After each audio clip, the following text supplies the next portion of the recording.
Good morning, everyone. To my colleagues and honored guests, on behalf of our 9,000 students, welcome to Springfield Technical Community College and our historic campus.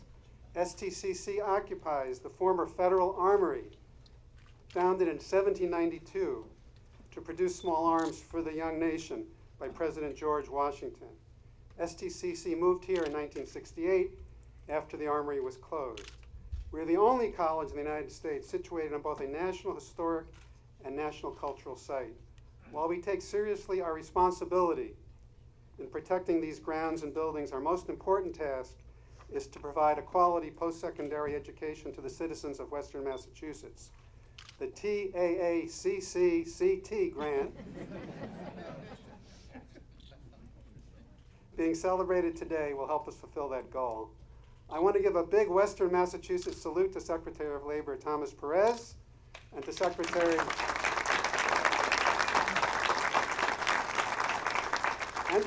of Education Arnie Duncan.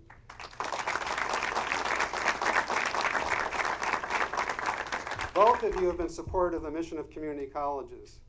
Dear to our hearts at STCC, Secretary Duncan has worked to boost Pell Grants and reduction of student loan payments for persons in low-paying jobs and loan forgiveness for 10 years for those working in public service occupations. As an individual with parents from the Dominican Republic, Secretary Perez's background is similar to 26% of our students and growing at STCC who have Hispanic roots. Among his goals as Secretary are connecting Americans with jobs through skill training and apprenticeships. Mr. Secretaries, I hope that what you see here today will convince you to redouble your efforts to assist STCC and other community colleges that serve as avenues for economic development, for the economic advancement for the currently enrolled 7 million Americans nationally and 100,000 in the Commonwealth. We are fortunate to be represented by a progressive congressman who is also a leader within the House. Congressman Richard E. Neal, the Dean of the New England Congressional Delegation, is a senior member of the Ways and Means Committee and ranking member of the Subcommittee on Select Revenue Measures. He has worked to make health care and tuition expenses tax deductible and has fought to preserve Social Security and Medicare benefits. A former mayor of Springfield, he knows well the challenges of our gateway cities. Our congressman from the 1st Massachusetts District, the Honorable Richard E. Neal.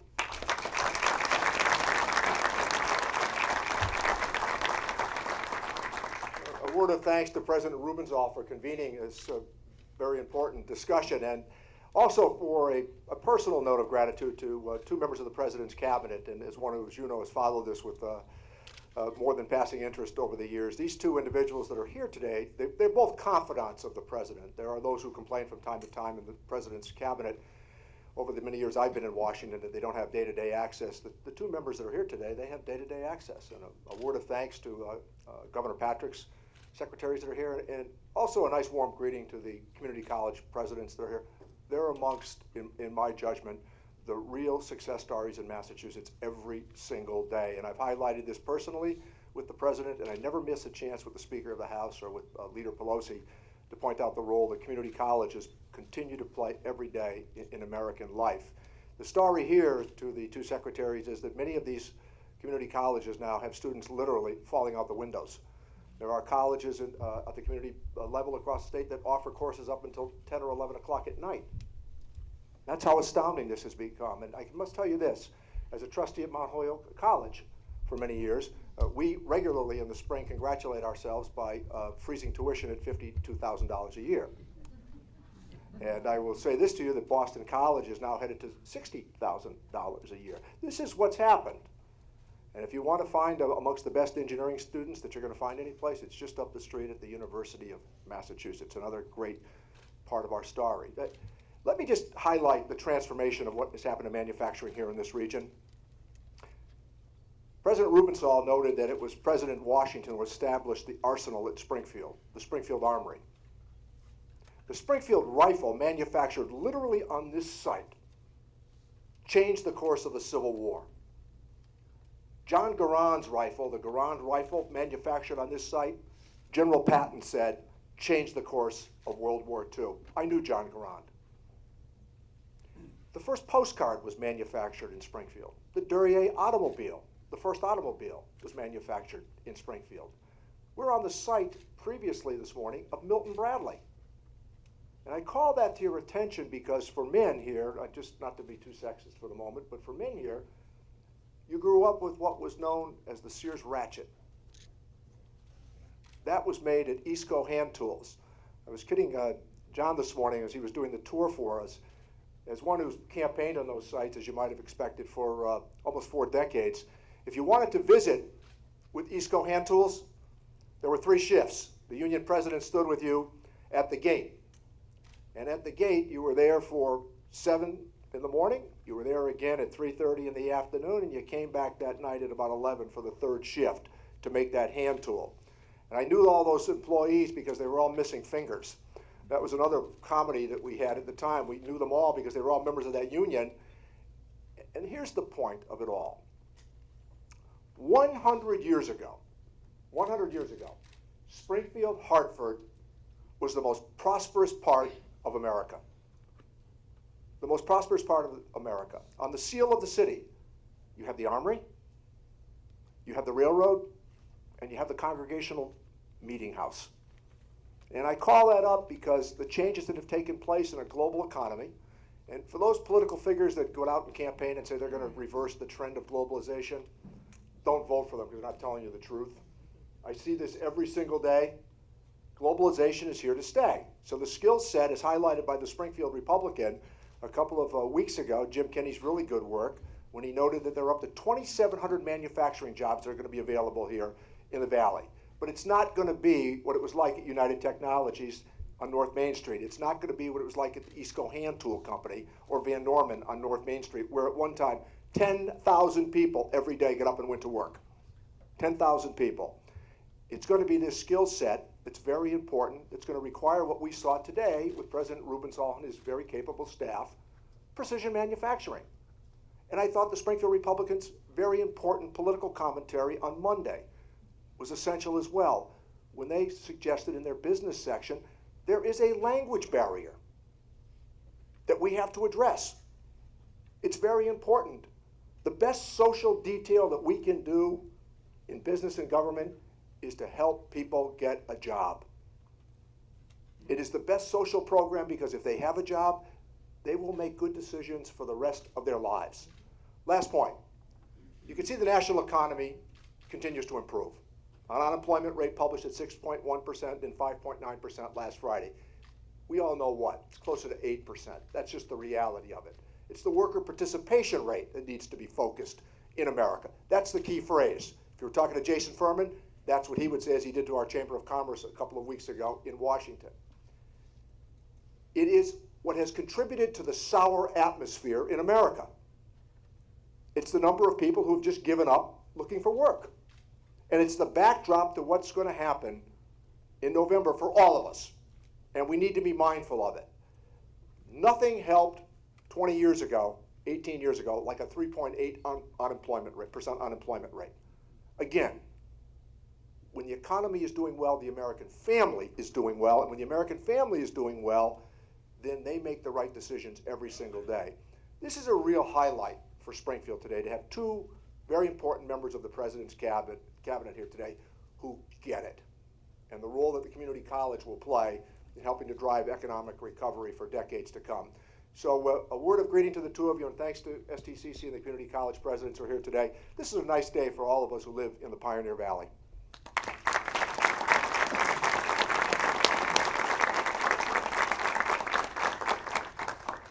Well, good morning, everyone. My name is Dale Allen, and I serve as the Program Director for the Transformation Agenda. I also serve as a Special Assistant to the Commissioner of Higher Ed and a Vice President at Quinsigamond Community College. I have a few extra hours. I'm available if anyone needs to hire me. It's my pleasure to serve as a moderator today. And my first order of business, before I introduce each panelist in order or for their comments, is to introduce our 2 national leaders who have sought to strengthen our economy through shared efforts with the Labor and Education Departments. Their full bios are included, as they are for all of our panelists in your packets. These 2 secretaries' visionary partnership continues to be a model for our implementation in Massachusetts, bringing together 2 very different systems, colleges and workforce development. Under Secretary Perez's leadership, the Department of Labor has recognized that college credentials are critical to success in today's workforce, and that community colleges are the engine that drives a healthy economy. And for Secretary Duncan, he's been a true leader in education reform, driving efforts to strengthen teaching, reduce student loan debt, and create better educational options. Secretary Duncan actually captured the transformative spirit that we in Massachusetts adopted with this initiative, the Transformation Agenda, when he said this, when it first came out. This grant is not about tinkering, it's about transformation. This is not about getting more students to enroll, it's about getting more students to graduation day and into good jobs. I'd like to start by introducing Secretary Duncan for his comments, followed by Secretary Perez, and then I'll introduce panelists along the way. Secretary Duncan. I'm thrilled to be here. I'll be very quick. I'm just a warm-up act. This guy is the brains behind this work and has all the resources, and I'm thrilled to continue to travel with him around the country. For me, this is like the ultimate triumph in common sense. So where you have local government, we have state government, federal government, we're trying to learn to be better partners. You have educators, you have industry coming together to train real people for real jobs that will pay them a good wage and help them enter and stay in the middle class. There should be no politics behind any of this. This is what our country should be doing. And we're thrilled to partner. We're thrilled to invest. And I always say these resources are not a gift. They're an investment in your leadership, in your vision, and in your sense and spirit of collaboration. I've long believed community colleges were these sort of unrecognized gems along the education continuum. And whether, as we see today, 18-year-olds, 38-year-olds, 58-year-olds retraining, retooling, trying to take that next step. Everywhere I go, I get to visit hundreds of schools around the nation. Community colleges are always among the most inspiring visits. And I just want to thank, it's interesting, many of the college presidents have been at it 10, 15 years. People do this work, it's a labor of love, they stay with it, and that stability of leadership is so important. But the difference that you're making for individuals, for their families, and for communities, and Dale, you mentioned it, I really believe community colleges are becoming regional economic engines. That's exactly what they're doing. And so the difference you're doing post a very tough economic time to help folks get back on their feet, make a good wage, support their family, but as the Vice President talked about the other week, sort of regaining that sense of dignity that working is so essential, so critical for. I can't thank you enough for whatever my team and Tom's team can do to be good partners to the real work that you guys are doing every single day. Please challenge us to do that. Thank you.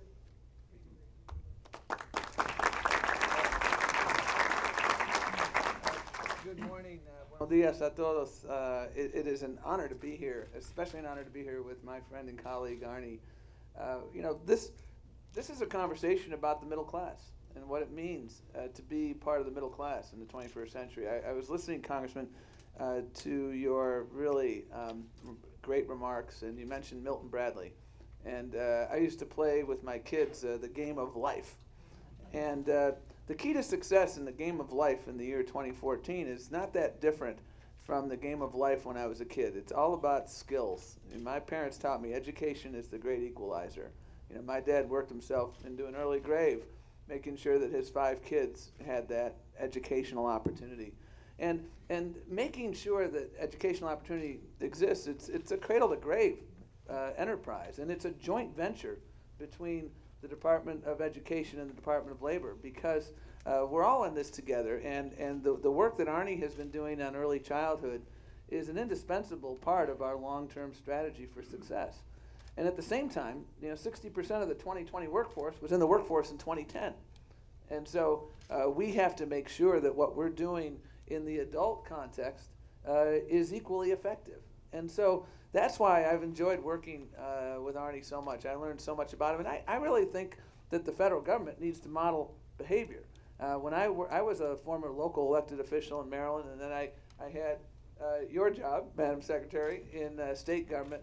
And frankly, I remember looking at the federal system as it related to the delivery of workforce services, and about 8 weeks into my job, I said, why the heck is it like this? This doesn't seem like it's the best. If I were building a mousetrap from scratch, I would build a very different mousetrap.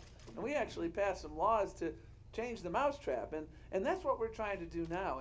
And as Arnie correctly said, I think the TAC program has been part of a broader effort at transformation. And make no mistake about it, there is a remarkable transformation underway across this country in how we are preparing people for the jobs of today and the jobs of tomorrow. And I want to thank all the employers who are in this room, because one huge part of the transformation is that everywhere I go, the level of employer engagement in this system is unprecedented. It's great and it's getting better. And I want to thank our partners in the community college system, because you are the secret sauce of success. You know, I often refer to the Department of Labor, we're Match.com. You know, we connect businesses who want to grow with workers who want to punch their ticket to the middle class. And the secret sauce of success is community colleges. Because, you know, for some people, like the student we met a little while ago, he was a carpenter, then 2008 hit, and his world fell apart because there were no jobs. And he had to reinvent himself. And so he came here, and he was able to reinvent himself, and he has, again, punched his ticket to the middle class. Other people have different circumstances. But you have such a deftness in this community college system to respond to all the various needs. You understand one of the basic notions of effective job creation and economic development is you take the job seeker where you find him or her. And you have done great work toward that end. That's why I'm here with a group of recidivists today, because you guys not only got round 1 intact, you got round 4 intact, and that's because you are building on your success. And it truly is, I think, a transformation agenda. And you know, Arnie and I have chatted about this. The brilliance of the transformation is actually, and I mean no disrespect by what I'm about to say, it ain't rocket science. It's getting all the right people around the table, making sure you're demand driven. You know, we don't train and pray anymore. If no one's hiring widget makers, we don't train widget makers. That's a waste of money. It's making sure that we have alignment, making sure that we construct a skills superhighway. That's what you're doing now. It has on-ramps and off-ramps, because you may have a single mom who's 21 years old and she needs that credential now that can get her into the workforce at that $12 an hour job. But tomorrow she's going to do that $18 an hour job because she's going to stack the additional credential on top. And so you have that knowledge of what the demand needs are. And I'll tell you, everywhere I go, people are bullish because the numbers bear it out. You know, manufacturers are coming back to America. Insourcing is the word of the day, not outsourcing.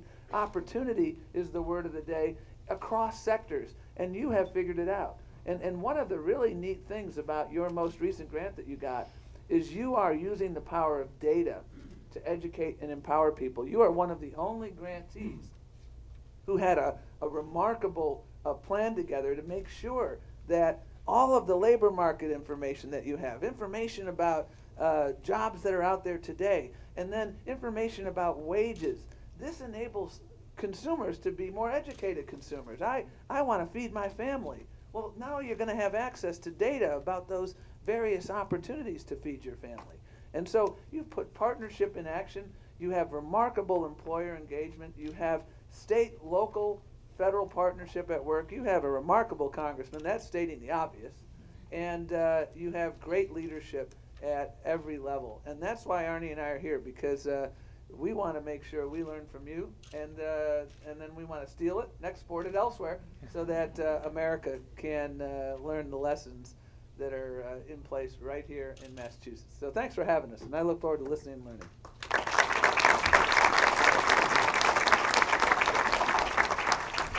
Before I introduce our panelists, and again, I'll introduce each one in order before they speak, I just want to highlight, and it's going to reinforce some of what you said, with our transformation agenda in round 1 that is leading to the success that will happen with round 4 TAC funding. Since 2011, the transformation agenda has brought together all of Massachusetts community colleges, the Commonwealth's higher education department, economic development, adult basic education, and workforce development systems with industry stakeholders to transform the delivery of industry-aligned education and training programs. Through accelerated programs linked closer to industry needs, the transformation agenda is removing barriers, reducing time to completion, and meeting student and employer needs across the state's 15 community colleges. We've developed 152 programs that can be delivered in accelerated, stackable programs to meet local needs and shared with curriculum across the state among our institutions. Those industries that we're impacting are healthcare, advanced manufacturing, information technology, biotechnology, sustainable energy, and financial services, the largest and most invested in Massachusetts. Our simple stated goal 3 years ago was that when our round one tax submission was many people in this room, over 150 people who participated in that submission, were going to change the way in which we deliver workforce training in Massachusetts.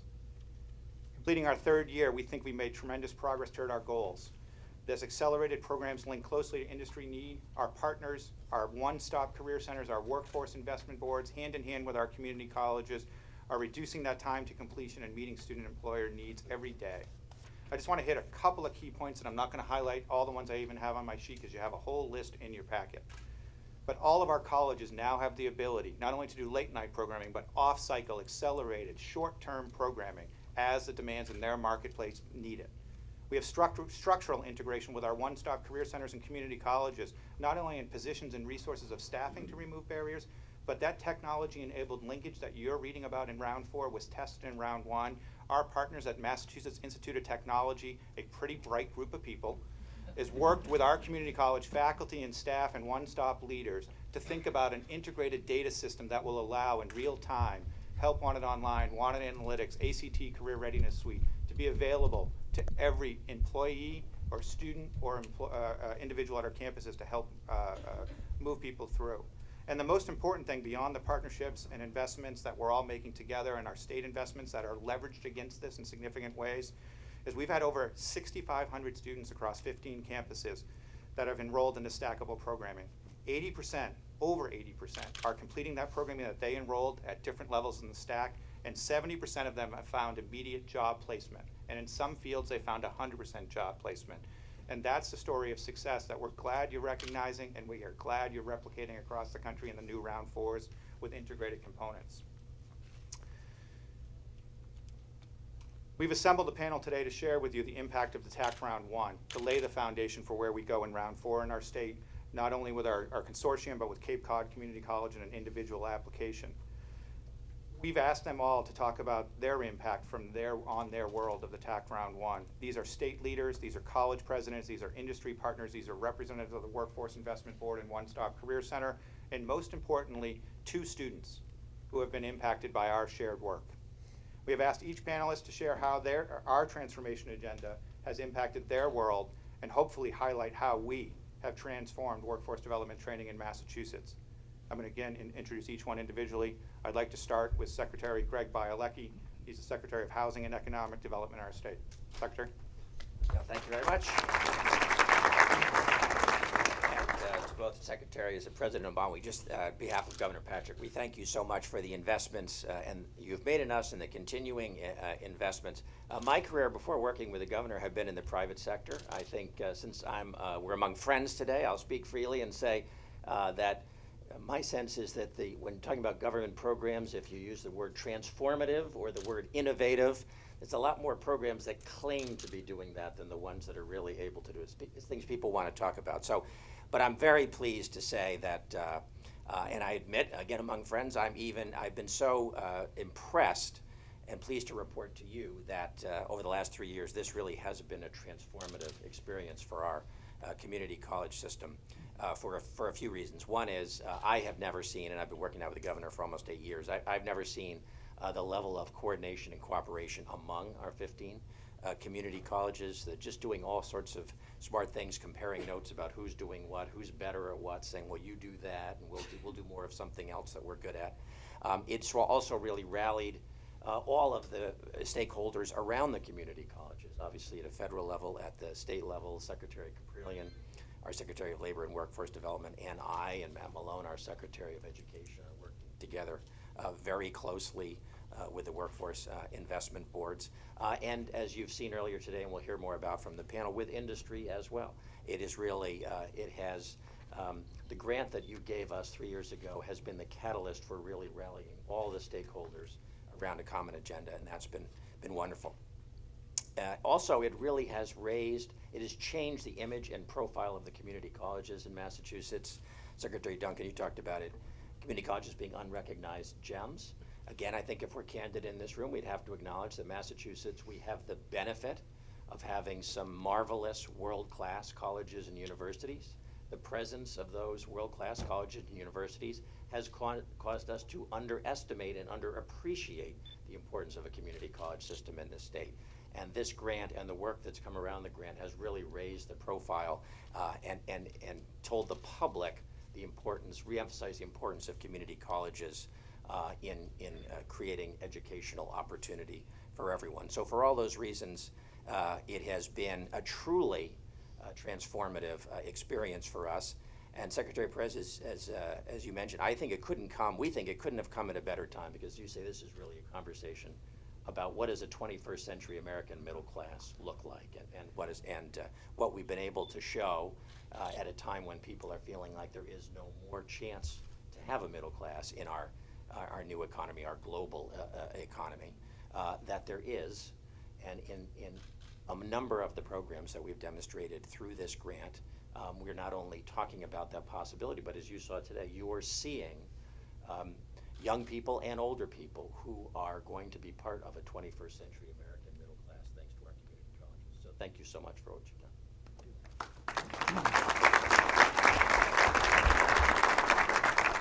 I'd now like to introduce the Secretary of Labor and Workforce Development for Massachusetts, Rachel Karpelian.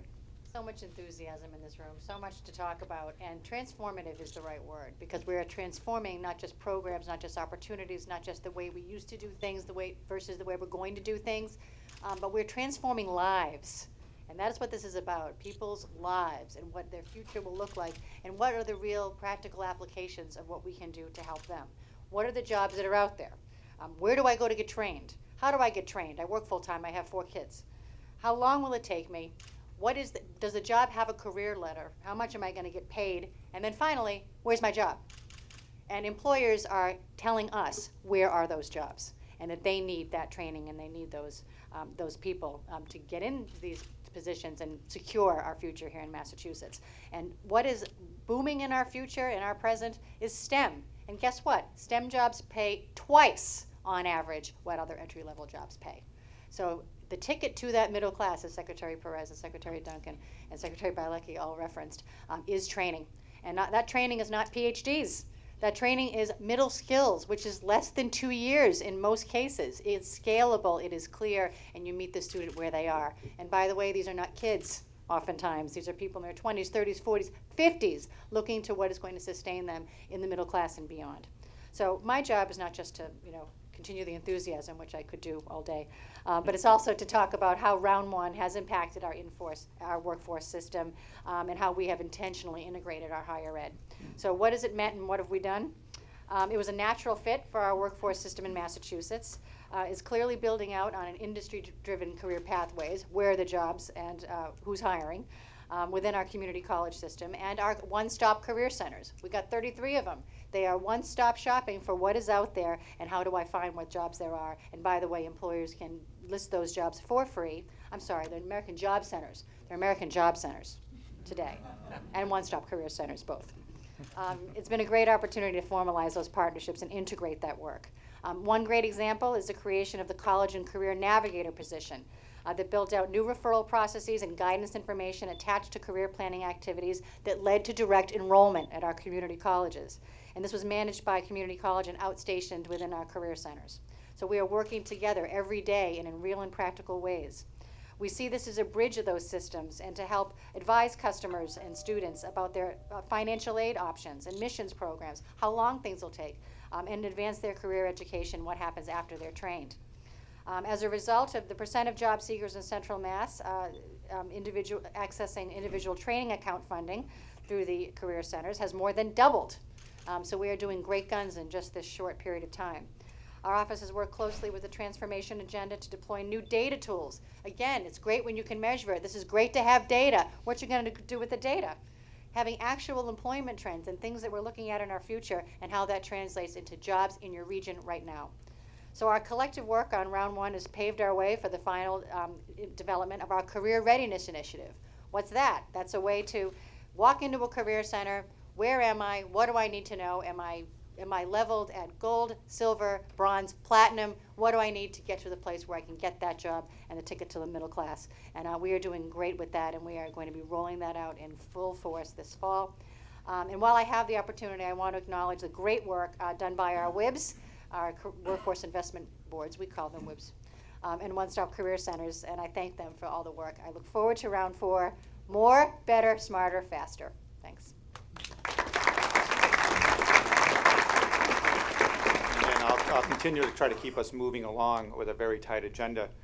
President Gail Carberry served at Quinsigamond Community College as the president. She also, one of my bosses, we served as the lead institution for the round 1 application submission and management. So President Carberry.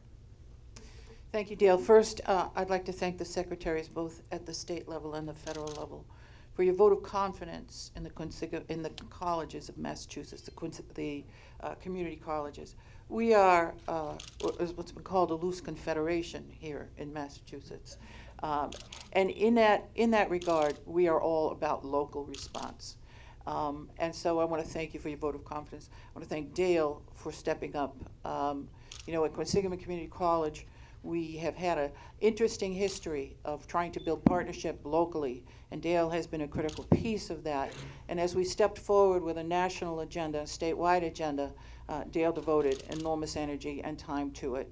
I also want to thank the Executive Office of Community Colleges, because we are that confederation of colleges that try to make good things happen. We began with an agenda that was local.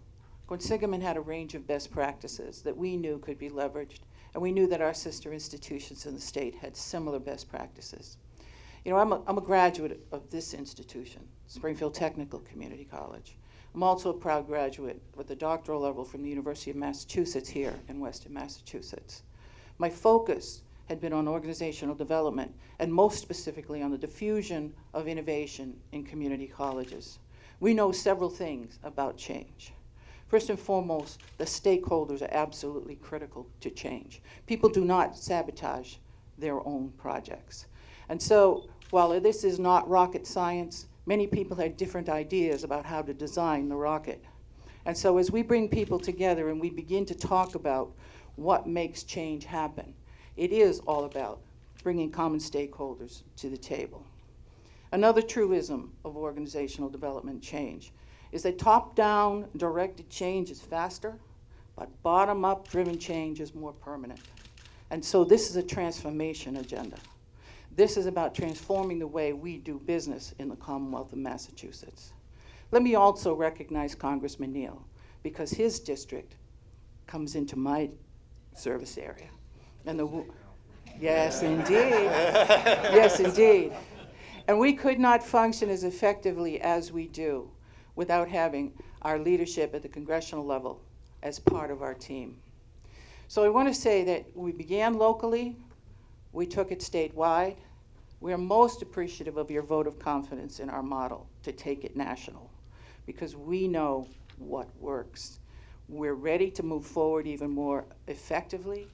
I also want to say that we embraced the Obama challenge of increasing the number of graduates from our community colleges, and the number of graduates at every institution is up. Next June, our 50th graduation, we anticipate that we will be at that doubling point. So we thank you for coming. We thank you for your vote of confidence.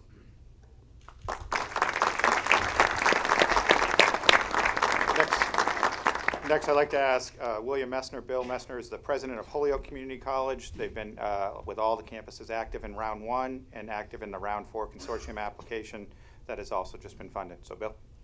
Thank you very much. Actually, I'm pinch hitting here. Charlie Wall was supposed to be sitting here. Charlie's president over Massasoit. They were the lead campus for our round 4 application. And we really need to thank Charlie and his staff for doing such a great job. Kudos also to Dale Allen, to Jennifer Freeman for giving such great direction to round 1. We wouldn't be sitting here if we had screwed up the first round. Thanks. Quite all right. Also, Congressman Neal used the phrase, folks get it. And certainly we're blessed here in Massachusetts by the fact that we have a whole lot of folks who get it. And that starts on the federal level with President Obama, the Secretary Duncan, Secretary Perez, who've been great supporters. The state level, Governor Patrick and his staff, Secretary Balecki, Secretary Caprillion, Well done. do I have that one? Have also been great supporters of us. Quite frankly, the Massachusetts community colleges have not always been identified as paragons of collaboration and workforce development. In fact, some 3 or 4 years ago, we endured some criticism for not doing as good a job as we might in that area. And being competitive by nature, we took that criticism to heart, and I think have demonstrated both at round 1 and now with this round 4 application that not only can we do the job, but we get it in terms of the collaborative notion that we can focus, we can act together as a group, we can work together with employers, with folks at the one-stops and the REBs and the like to serve the public's needs. And you're going to hear from a couple of students in a few minutes when I shut up who will talk specifically about the benefits of this grant to them. In terms of Holyoke Community College, let me say one of the real benefits of the round 1 grant is that, like most bureaucracies, we tend to work in silos. Educational institutions, particularly higher ed institutions, even though they have this image of being, liberal ivory towers, in fact, are pretty conservative places. They don't change real quick. And one of the real benefits of round 1 grant is that it gave us leverage to change. And in fact, we've broken down some of those barriers, particularly barriers between non-credit and credit, such that we've created pathways for students who start in short-term programming and then move over. Secretary Perez used the term stackable credentials, which is a fancy way of saying students can move up the career ladder. And we've done a lot of that through round 1, and we'll continue that work in round 4. So we get it, and we'll continue to get it. Great.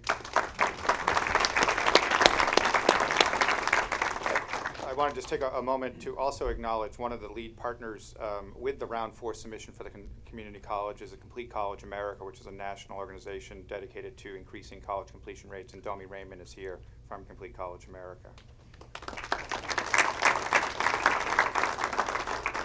I'd now like to move to Paul Judd. Paul is a vice president at Bay State Medical Center, and Bay State Medical Center has been a partner from day 1 of round 1's discussions and continues, and is an active partner here with the campuses out this way.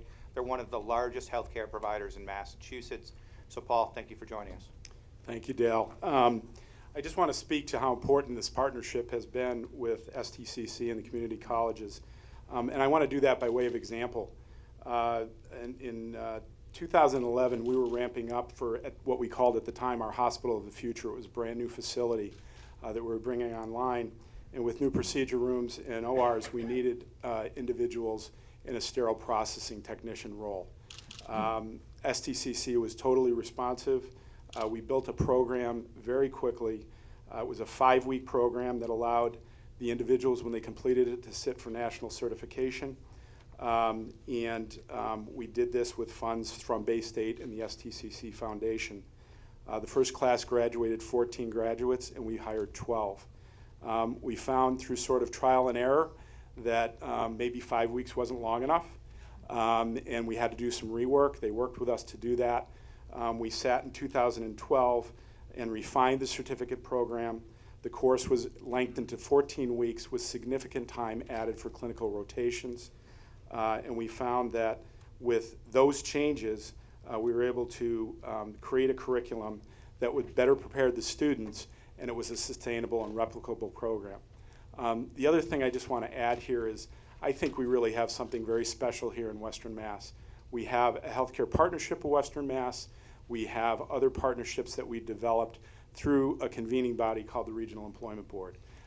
To me, they've made all the difference in the world in terms of bringing competing organizations together to take off their individual organizational stewardship hats off and put on a community stewardship hat and really try to develop the healthcare workforce of the future for our community, not just our individual organizations. So thank you for allowing me to address you, and I appreciate the opportunity. Thanks, Paul. I'd like to introduce Steve Cabshaw. Steve is the owner of a small business, VSS. It's a small advanced manufacturer from Greenfield, Massachusetts, who partners with Greenfield Community College. Steve?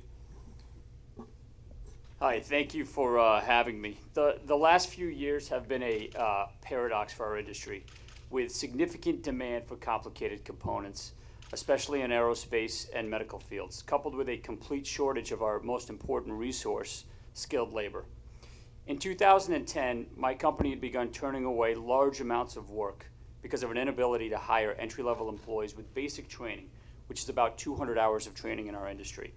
Day after day, we would bang our heads against a wall trying to recruit skilled machinists. We increased our wage scale, moved to 100% paid medical, and doubled our 401k contribution in an effort to find employees. We could find none because there were none. Vocational schools were detached from the needs of manufacturers at that time, and there was no pathway for adults into the industry other than the program here at STIC, which was far away from us and was much smaller in capacity at the time. With significant demand for skilled employees, anybody with skills already had a job. I remember vividly driving home every night at that time, listening to stories on the radio of real wages and benefits falling, the same stories you hear now. An unemployment rate at that time that was persistently around 10%, and feeling like I must be living on another planet. How can I and so many advanced manufacturers locally be simultaneously looking for a large number of employees in the worst economy since the Great Depression and literally not be able to find a single prospect? Plenty wanted to get the training, plenty expressed that they wanted to work for us, none could get the basic training. Again, a short amount of training, 200, 250 hours. Then came the Middle Skills Manufacturing Initiative program, which was planned about a year and a half ago and began a year ago in September. A collaboration between the Greenfield Community College, the Franklin Hampshire Employment Board, Franklin County Technical School, and 13 local manufacturers. The program set out to train 12 to 15 employees per semester, twice per year, in CNC machining skills. The Department of Labor grant to the 15 community college was crucial to this program, paying specifically for a second teacher in the program, which was critical, paying instructors for curriculum development, which didn't exist before we started, funding the assessment of the applicants, marketing for recruitment of applicants and information sessions for those applicants, and also paying for tooling use subscriptions, which is online training with the Society of Manufacturing Engineers. Before this program, Manny Enriquez, Michelle Mitchell, Stephen Adams, and Dana Graves were unemployed people. Strong workers, highly intelligent, but with little skills and demand, they could find no jobs to support their families. Dana Graves had twin girls in the summer of 2013 and was terrified for their future because he said he couldn't find a job that paid more than $10 an hour with any benefits.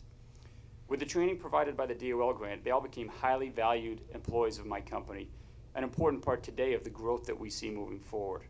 Throughout the first 2 training cycles last year, 29 graduates have gained positions in 11 companies with great pay and benefits and room for continued learning and advancement. As you said, they're examples of how we can rebuild the middle class. Their lives and the prospects for local manufacturers like mine are significantly better because of programs like this, and I can't say enough, I very much appreciate it. Thank you.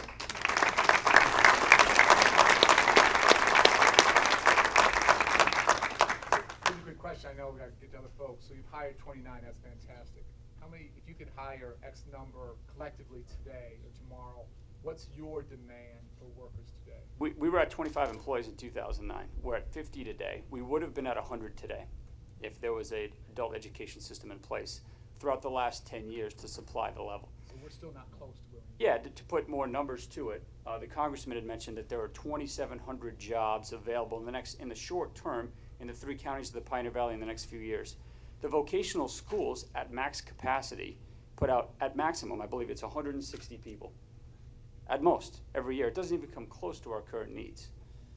So I wouldn't I don't want to put it. It's so much different than it was even 3 years ago. We were terrified 3 years ago. We didn't feel like we could grow at all, and now we feel like we are much less constrained than we were at that time. Right. So I take it as you're just nervous now, not terrified. Sorry. This is a great example, and just by way, on the tour we talked a lot about the advanced manufacturing facility here, and talked about statewide the demand numbers of 100,000 jobs expected in the advanced manufacturing space. We're addressing that collectively across the state with 8 of our community colleges working with Massachusetts Manufacturing Extension Partnerships, and again, our friends on MIT with some modules for simulation. But we want to double our completion rates in that field, or triple, or quadruple, or 5 times, and Secretary Bielecki helps lead that at the state with the Advanced Manufacturing Collaborative. Let me continue on. Again, we have additional folks to hear from. We'd like to shift to hear from a couple students to talk about the power of this program for them. We've had a fill-in. Xavier Colon from STCC was unable to join us this morning and on very short notice, and we greatly appreciate it, James. James Flito has joined us. He's gone through the program here at STCC and is representing that perspective. James. Thank you. Yes, I graduated in August from the Precision Manufacturing Program, and as everyone has stated here, it is a life changer. It is a game changer. To get those skills, I was a highly paid individual with Monsanto Solution for 22 years, and then 2008 came and things weren't too good. I was out the door, and I struggled for 3 years. This program, we were all from different ethnicities, different ages, different backgrounds. We all came together, we worked hard, and nobody gave us anything. This program is very challenging, and you need to work at it at home as well as when you're in the classroom. But it did give us the skills. We've got probably a 90% employment rate out of this first class from STCC, and I'd like to thank all the secretaries, definitely Congressman Neal, he's always been for the working guy, and all the people from STCC, the faculty and administrators really, really helped. And I'd like to lastly thank my new employer, Chemigraphics in Ludlow, for giving me a chance. I was the oldest person in the class, 56 years old. We ranged from about 20 to 56. And with the background, I got skills that I maybe had buried and skills that I did not have that are definitely necessary in this modern technology workplace. That I'm probably a little old. I wasn't born with a computer in my hand like my son or my daughter was. So this is, please put the money into this. You are going to get this is an investment. You will get a return out of this, and possibly, hopefully, a stronger America also. Thank you very much.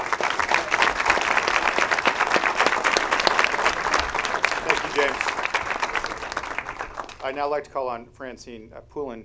Francine is a student or has gone through the program at Holyoke Community College to share her impacts. Francine. Hello, I graduated from Holyoke Community College in September for the medical billing, and it's been a great experience. I was hired right away by Holyoke Medical, so I'm very pleased. It helps a lot too. As you get older, you know the life expectancy is, you know, you're gonna work a lot longer, so it helps when you get older to get into something that's gonna keep you going for years. Thank you, Francine.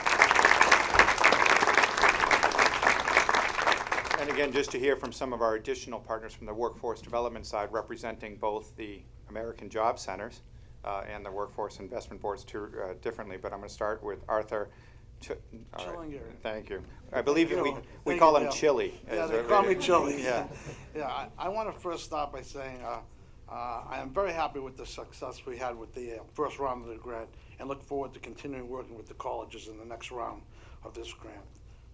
This grant has improved our partnership with Northern Essex, and I expect it will become even stronger as we move forward. Now, we have a navigator on site who assists our job seekers who might be unfamiliar with the community college offers in regards to programs such as the credit programs, degree programs, or financial aids. The navigator and college program staff periodically attend monthly full staff meetings to provide staff with current new programs and describe their roles to make the referral enrollment process more effective and efficient and done in a timely manner. We also have meetings with college staff to provide updates on any and all issues that may impact this grant. Career Center staff and college staff discuss designing courses that both the customers and employers need to fill the skills gaps. The Navigator and I meet monthly and go over the monthly reports in regards to participants, enrollments, courses, placements, wages, and demographics. In June of this year, I located my Haverhill Career Center. I have two career centers, Lawrence and Haverhill. I located my Haverhill Career Center at the Northern Essex Community site in Haverhill. Many of the job seekers who come to our Career Center will inquire about college programs, non-credit, credit, and degree programs. After providing them with information about all the services we have available, some will choose to enter a college program utilizing the Pell Grant funding instead of the WIA funding and other grants, other Career Center grant fundings. Through this grant, the college has increased the number of approved training courses, so our job seekers now have more training options. In addition, students from the college are referred to the Career Center by college staff to use our resource room for job search, job placement, attend resume workshops, or any other necessary services that will assist in getting employed, which increases the college job placement rates. And in the Northern Essex Fall 2014 Non-Credit Opportunities Brochure, they provided free advertising space for the Valley Works Career Center, which has increased the volume of job seekers who utilize our career centers. In November, we are planning on holding a Veterans Job Fair event at the Northern Essex Community College, which the community college will assist in marketing to their students.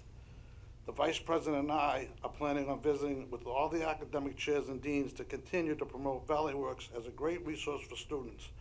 The college is strongly committed to having NECO students use Valley Works services. For the Career Center and the college, this is a win-win situation. I mean, we get more members coming into Career Center to use our services. The college gets more students coming out, more job seekers coming in to enroll in their programs as well as get the job placement. So this grant has been very helpful to us. It's provided a stronger relationship with the college, and we look forward to continuing with it. Great. Thanks, Joey. And representing the workforce investment boards in the state is the president and CEO of the Hampden County Regional Employment Board, David Cruz. David. Yeah, thank you, Dale. Good morning, everyone. On behalf of the 16 workforce investment boards throughout the Commonwealth, thank you both for your leadership and support in the work we're doing.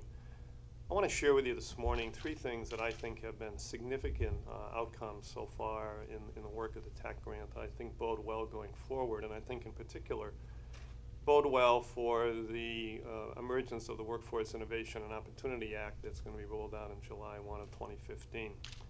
One is I think the TAC grant clearly broadened and deepened employer engagement in ensuring the alignment of the work that's being done in the courses at the community colleges with the competencies and skills that are required in industry. We think that alignment has clearly been a major outcome of this work through the first 3 years. Second, the TAC grant clearly, from the Workforce Investment Board's perspective, has created a framework. I think that's what we need, a framework for the development of an education and workforce development infrastructure and delivery system that is focused on measurable outcomes and clear accountability metrics. I think we have to make certain that what we're doing is measurable and there's some metrics attached to that work. Third, there's no doubt in our mind across the Commonwealth that the partnerships that have been developed by this work of the TAC grant are clearly going to drive going forward the implementation of innovative workforce development interventions that, again, in our judgment, as you heard from talking with James and Kathleen, the clearly are going to create jobs and kind of spur economic development. And as we read the language in the pages of WIOA, it's clear that terms like employer engagement, partnership building, accountability metrics are really going to be what's going to drive the work going forward. And I think this grant and the work that's been done by the community college and its partners clearly have positioned the Commonwealth and I hope the country going forward. I want to also thank you on behalf of the business and industry folks who aren't here today, who really are the end users of this grant and this work. And there's no doubt, at least here in Hampden County, that they're excited about the opportunity for this grant to move forward. And finally, I also want to thank you on behalf of the thousands of unemployed, underemployed individuals who, again, are the customers that are going to really benefit by the continuation of this grant. You've heard two stories here this morning. As the Congressman alluded to, there's still a persistent, nagging number of people out there that still need work. And this grant, as I said, is clearly going to help them going forward. So again, thanks so much for your leadership.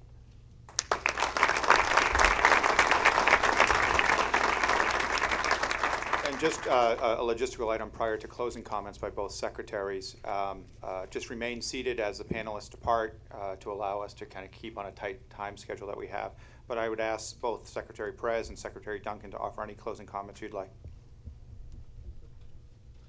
First of all, to Jim and to Francine, you inspire us. You know, this is what gets us out of bed in the morning. Not just me, but that president over there and this secretary over here and everybody around this room. When I entered college, my mother entered college because she never had a chance to go. She was 56 years old. So when I was listening to you, I thought of my late mother. So you do great stuff, and I'm sure your kids are really proud of how you got back on your feet. And so I want to say thank you. The story that Steve told is the story I hear across America. People often wonder, Tom, are you irrationally optimistic? And my answer is hell no, because I hear this story everywhere I go. Businesses who are bullish about the future, and it's not simply in manufacturing. We have the best workforce in the world. We are on the pathway to energy independence. You read Fortune magazine and you look at the top 100 growing businesses in America, 26 are in the energy sector. And we have so many built-in advantages. Insourcing is the wave of the present and the future. Outsourcing is yesterday's news, trending down. And that is what I see across America. And that is why I have optimism. Because, Steve, I have heard your story in so many places. And that is why these investments and this transformation is so critically important. Because what I heard you say and what I heard Paul say, and I love the fact that the level of your engagement, and you go to school on it. Okay, we had a 5-week program. Okay, worked okay, but room for improvement. But you're at the table. That's one of the hugest transformational differences of our ecosystem today from our ecosystem of 10 years ago, is the quantity and quality of employer engagement. The recognition that we're all in this together, and our competition isn't actually the guy down the road. Our competition is folks in Singapore and folks in China and folks elsewhere around the globe. And so we're all in this together. And cannibalization is not a workforce development strategy. You steal someone from the medical center, Mass General, they're going to come and steal someone back from you. That's zero-sum workforce. That doesn't work. That's not the key to the 21st century. So, as we move forward here, what Steve said implicitly and what Paul said implicitly, the challenge here is scaling it up, because we have some of the we have the blueprint for success in this state and in many states and regions across this country. We've got to figure out how to scale it. And so I hope moving forward, this is not a one-off for Arnie and me. We're here because we want to learn, and we've learned a lot. But we hope that you will continue to hold us accountable to implode our stovepipes at a federal level, and to hold us accountable for how we can take things to the next level. So if you're saying, hey, I got to get from A to B, and there's this silly thing in the way, call us and let's figure out how we can get it out of the way. Because I've seldom had an original idea in my life, and listening to folks here and across the country is how we're going to continue this process of transformation.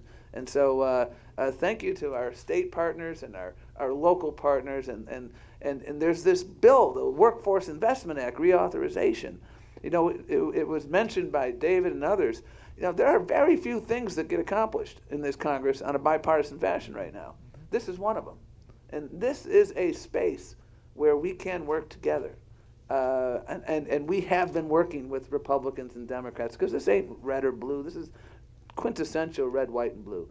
And let's keep doing it, because I want to see more gyms. I want to see more Francines. We want to make sure that the pipeline of folks who still believe that still are having challenges, we want to make sure we help all of them. And I know we can, because Steve tells me I got jobs in manufacturing. Paul's telling me I got jobs in healthcare. Everywhere else we're telling you we got jobs in biotech, etc. We got a lot of work to do still, but we're making progress. You got a great blueprint, and let's take it to scale.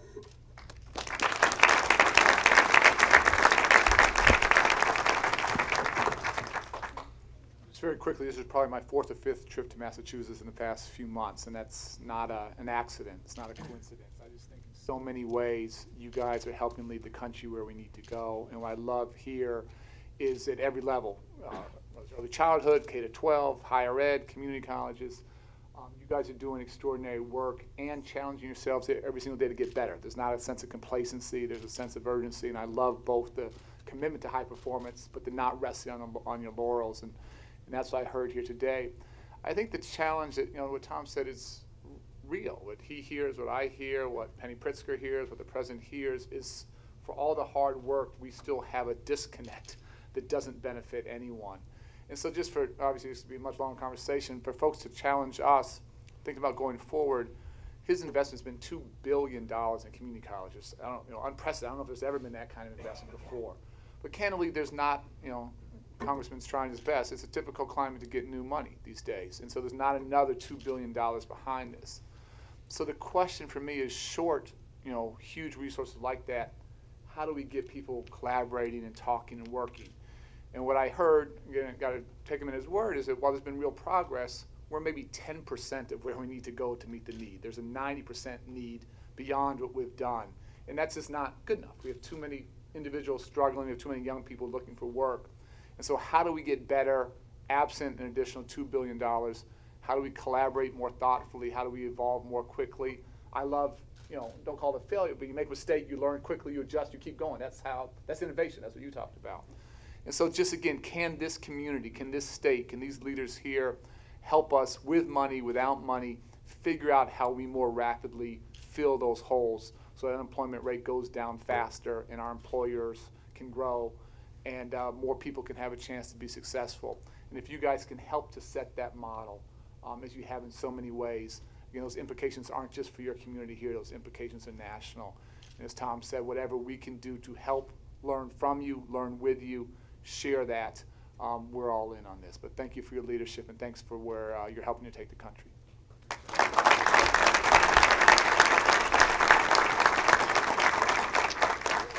Again, thank you, Secretaries, for being here. Thank you to all of our panelists for being here. I'd ask everyone to remain seated until our panelists can depart.